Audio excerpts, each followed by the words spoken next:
Good afternoon. Hey, hey, hey. It's Thursday, June 26th, 2025. Can you believe it? We are this far into the year, and I can't even believe we're into summer. I keep waking up thinking it's going to be March or I'm still supposed to get to June, but here we are in June. I am Dr. Tangi. Welcome to Let's Talk Power Live, where we get together and we talk about power and education. Why do I talk about power and education? Well, power is everywhere. It is a real thing. It is present in every relationship. It is a filter shaper. It is a decision making shaper. And in education, we tend to talk about it in abstract ways. And at Let's Talk Power Live, I want to talk about power in education in real ways. So that's why we talk about it. We have been dealing with issues, not dealing with, I don't want to say dealing with, but we've been tackling and talking about the ways in which people, educators, and for me, an educator is at every level that makes a decision in a space where children are impacted. So you might be at the state level, you might be at the district level, you might be at the building level or the classroom level. If your decisions and actions are impacting the educational access of a child that is not your own, then you're an educator. And I want to talk about power and how you learn about it and how you deal with it and how you use it. So I'm Dr. Tangi. As I said, I'm the CEO and I'm the principal consultant of Liaison Educational Partners. And we do a certain kind of work. We look at and partner with states, districts, and schools to improve three things: instruction, culture, and curriculum. We believe every child deserves a leader and a classroom educator equipped with the skill set, mindset, tools, and resources to ensure that they get an excellent education. And that's what we do.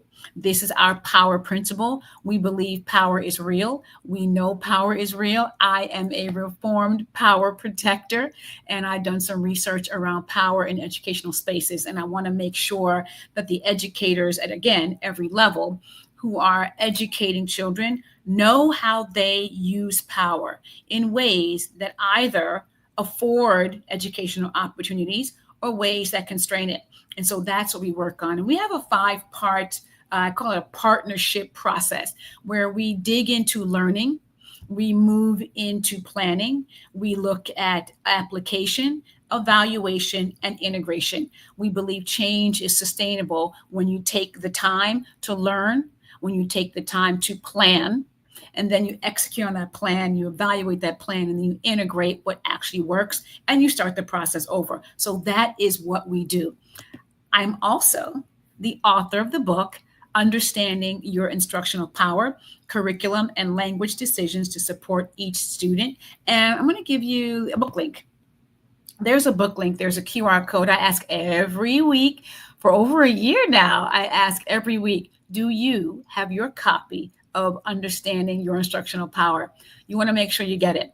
Why should you have it? Well, because a lot of times adults are making decisions about children and they don't necessarily know where their decisions are coming from. And when I say they don't know where their decisions are coming from, what I mean is they don't understand their own filter. We don't see things as things are. We see things as we are. And while we talk about beliefs, and we have to talk about beliefs, in this book, I help readers take their understanding of beliefs and couple it with their understanding of power and how their environments are being impacted by those power-laden decisions. So get your book. And here's one of the things I always do. When you get your book, I always ask you, go ahead, take a picture of it, post it on social media, and please tag us with the hashtag of #instructional power. And speaking of social media, have you taken the time to subscribe to this channel? This is a new channel. It has been out about for a year, but we've been going at it really strong for about a year. I'll say we're a year old. I'm excited about that. We're a baby still. So I'm going to ask and invite you to subscribe to our channel. I'm going to ask you to hit the like button on today's session. And lastly, share it. We know how algorithms work. We know that it's the algorithm and it's the engagement that really puts this content in front of other people.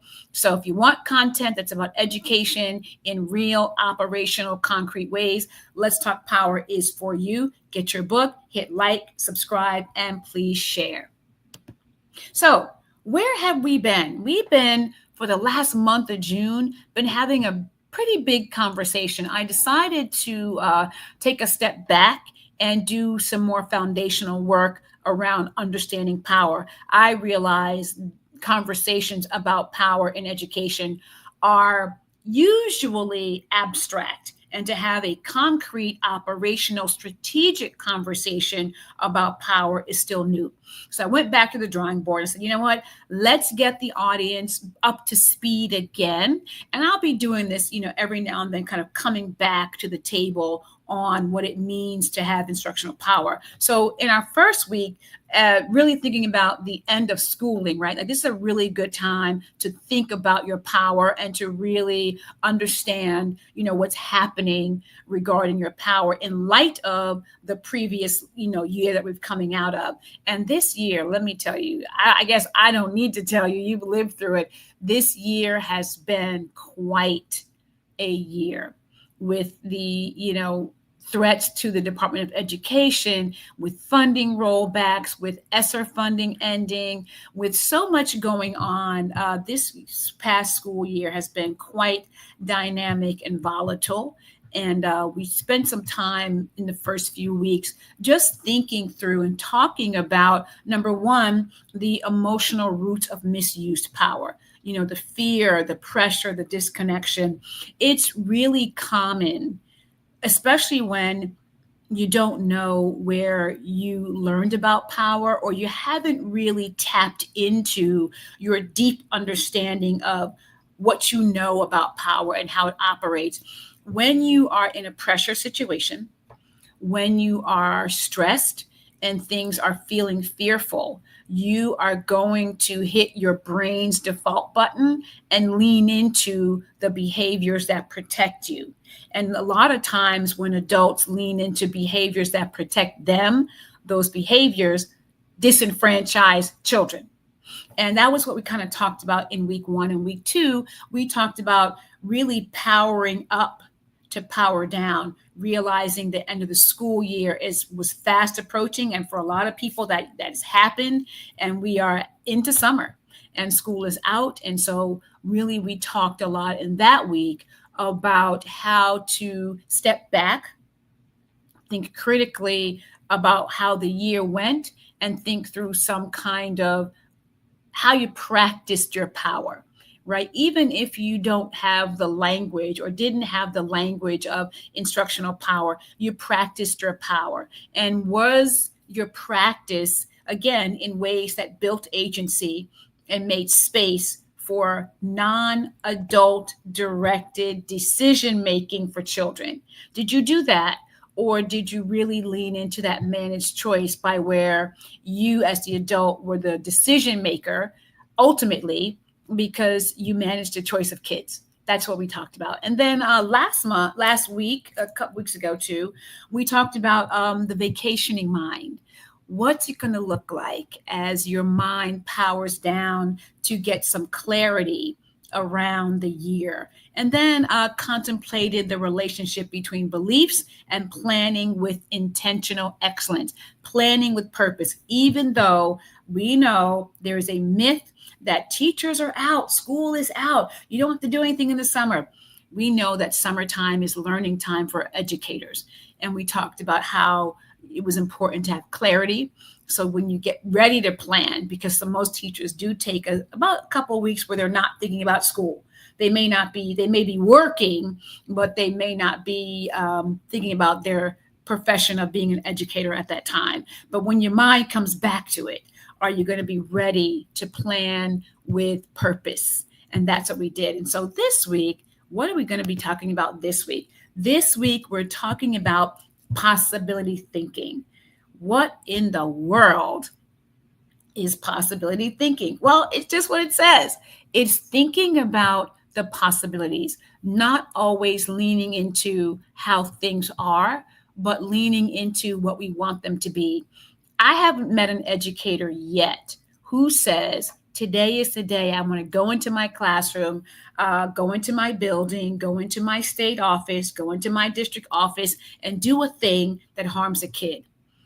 Unfortunately, we have learned systems are very stubborn. They act almost as humans, well, because humans direct the system. We have processes, we have practices, and we have policies. And sometimes the practices are seen as policies when they're not. They're just practices. And unfortunately, we don't always interrogate the practices, and we decide or determine or believe them to be policies. And so possibility thinking is getting us to challenge and disrupt the practices that are harmful to kids, harmful to getting kids an excellent education. I say this: parents and caregivers send their children to schools to do two main things. Number one thing, they want their children to learn stuff. Next thing, they want their children to learn how to do stuff. Everything in sending a kid to school falls into one of those two buckets. And if the decision by way of policy or practice is hindering the excellent learning of stuff and learning how to do stuff, if it's hindering it, then it needs to be interrogated. And how do we know things are hindering it? Well, you look at outcomes. You look at survey data. You look at how children are doing. How are their parents doing? How are their parents saying their kids are doing? That is what you do. And so that's what we think about when we talk about this idea of possibility thinking. And so people keep asking me, what do you mean by instructional power? And instructional power is this definition. And when you get the book, you will see this definition in the book. Instructional power can be understood as an educator's use of their state, district, building, ascribe, job-related authority to afford or constrain a student's access to learning. That's what it is. That's your instructional power. You use it all the time in every role that you have. I had a leader once tell me, well, I got your book and I see that it's classroom related. And so in her mind, as a leader, she didn't find value in it. And while I appreciate that, I can also push back and say, as a leader, you might want to know what kind of power is being unleashed in your classrooms. And so I recommend, get the book. So we're going to take a step back. Actually, are we taking a step back? No, we're not. We're taking a step forward, because guess what? Instructional Power 101 is here. It is up. It is out. It is ready. And it is our first ever on-demand module for self-learning. It's 7 modules, self-directed. We have, and it is downloadable. Let me see if I got my banner. Here it is. Yes. We are offering an early bird special. There is not the QR code. There's the link right there. Go ahead and type that in. You can also find this on our website. It is Instructional Power 101. Early bird special is here until Monday. It ends Monday at 11:59, June 30th. But I thought it'd be fun, like we did last week, to go ahead and walk you through one of the lessons, one of the modules. Last week, we did a Module 3 walkthrough, or Module 3 preview, and this week we're doing a Module 5 preview. But first, wanted to just review what some of the components of instructional power are. And what we do is we have these things called environmental descriptors. There are 4 of them. The first one is empowering. What does it mean to have an empowering environment? The next one is dimension number 2. Descriptor 2 is agentive. Descriptor 3 is protected. And descriptor 4, dimension 4, is disenfranchising. These are the ways in which a student experiences the learning environment. Let me walk you through what each one of these means. So, the first one, the empowering one, is where you're going to see, let me do this the other way. I'll do it this way. The empowering one is it's intentional, it is purposeful, right? It's a partnership, an authentic partnership between the adults and the students. This is where there really is a balance between when adults have to make decisions because they just have to, and when students are involved in the decision making. That is what empowering is. And this is the goal. We really do want a learning environment where young people have partnership. It's tough to get to because of the system, because of our policies and our practices and our belief systems, and the very structure of the schooling environment makes dimension descriptor number 1 very difficult to get to. But then there is the agentic one, which is dimension descriptor number 2. And that really is a partnership between adults and students, right? But they're learning. The young people are learning how to practice agency. They're learning about agency, and they are really being able to understand that there is a way in which you practice it, a way in which you begin to self-advocate that works in your favor. Because young people advocate for themselves all the time. It's just that sometimes they do it in ways that have adverse effects. And when you're in this particular arena, in the agentive area, dimension number 2, the adults, still a little bit of adult heaviness in there, but the young people are learning about their agency. And then there is protective. I went the wrong way. Sorry. Then there is protective. This is an adult-centered environment.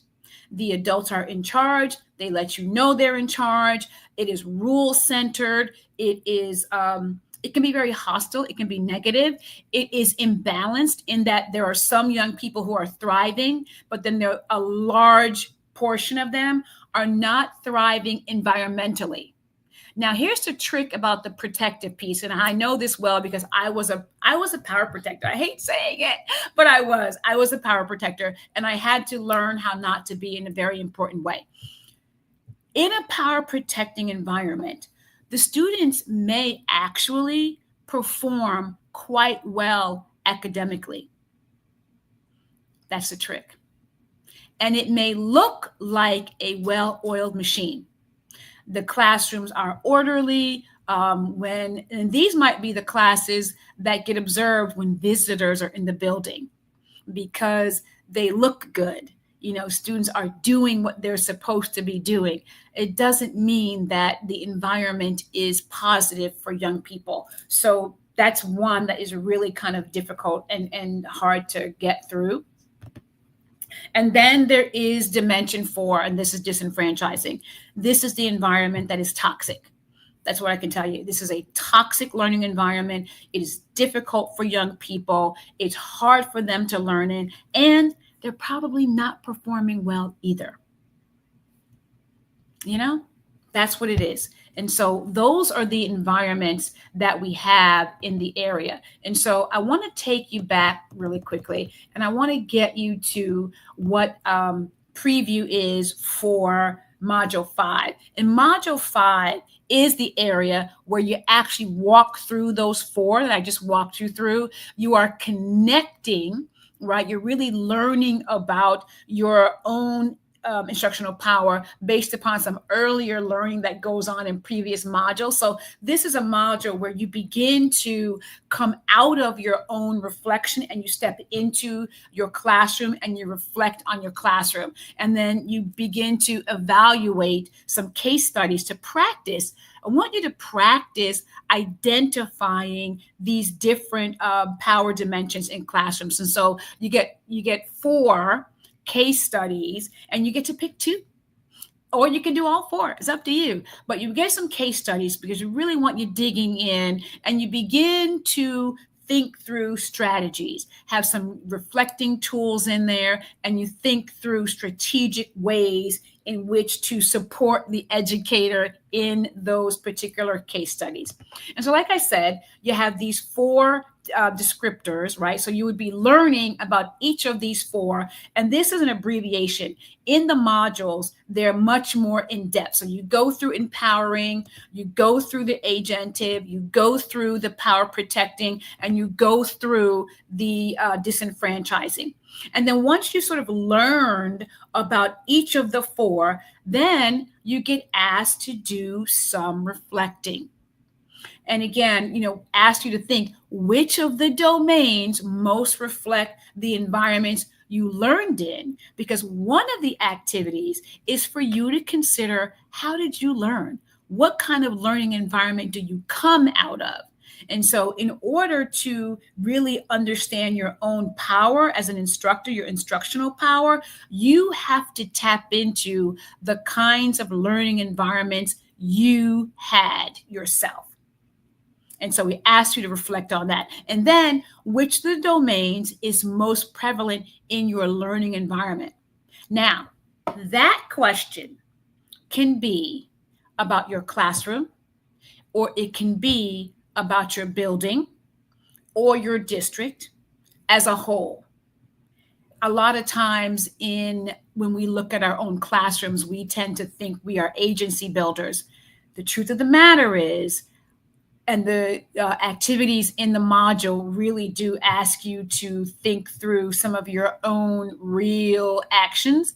And I didn't do it this week, and I think I'll come back maybe next week and show you when I did this analysis. I did an analysis of my own instructional power. And I'll tell you, I was kind of all over the place. And I leaned a little bit into power protecting more than I wanted to. Therefore, if you are going to do the reflections in the module based upon your classroom, really would challenge and charge you to be as open and transparent with yourself as you can. And then think about your class, your building, and then of course your district. What's the learning environment like based upon the 4 descriptors and the dimensions? And then what opportunities do you see to move from one dimension to another? Really want you to begin to get strategic in how to move that. And then we also in there give you this actual strategic move. It's called AIAR. We want you to analyze, we want you to inquire, take some action, and then reflect. The first thing you're going to do is analysis. You've got to take some time to analyze, right? To read and listen to the environment. And if you're doing the course over the summer, that's okay. You can go back and read the environment based upon what happened in the year. It's okay to do that. And then the inquire part over the summer might be a little bit of a challenge because it's going to ask you to ask some questions, right? But you can ask critical questions such as, who was most participatory? I want you to think about who really participated and when, who participated least, and maybe why. So we really want you asking some questions to gain knowledge about the environment. And then want you to take some action, right? Take specific steps to increase agency and empowerment. And again, if you're doing the work over the summer, the specific steps will be in planning for agency. See, that's where the ball falls short.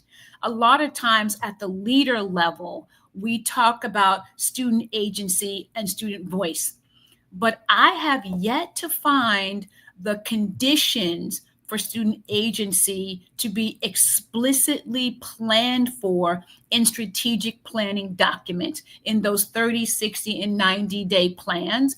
I do not see ideas about the use and the way in which identity formation, not an information, but what about I'm sorry, my mind is going back to my lips. What I mean to say is very few, if ever, do I see in strategic plans for there to be space for leaders to develop specific steps towards agency development. That's it. Agency development requires planning. So if you're doing this, you're taking the course over the summer, when you get to the act part, you're going to have to do it based upon your actions are going to have to be plans, right? You're going to have to plan for the actions that you want to take come the fall. And then the last one is reflect. Your reflections are going to have to wait. You'll have to hold off on the reflection until the year starts, and then you can do the implementation, and then you do the reflection to see if what you were planning for really did build the kind of agency you want. Agency is not something that happens by accident. And if you are a leader and you're watching today, you're coming back to view this at some later point. If you're a leader in a building or a district, and student agency and voice is something you want to champion in your space, you're going to have to plan for it. It's going to have to be in your strategic plan. You're going to have to put your money where your mouth is. You're going to have to train. You're going to have conversations. You're going to have outcomes. It's going to have to be a strategic element of your learning environment.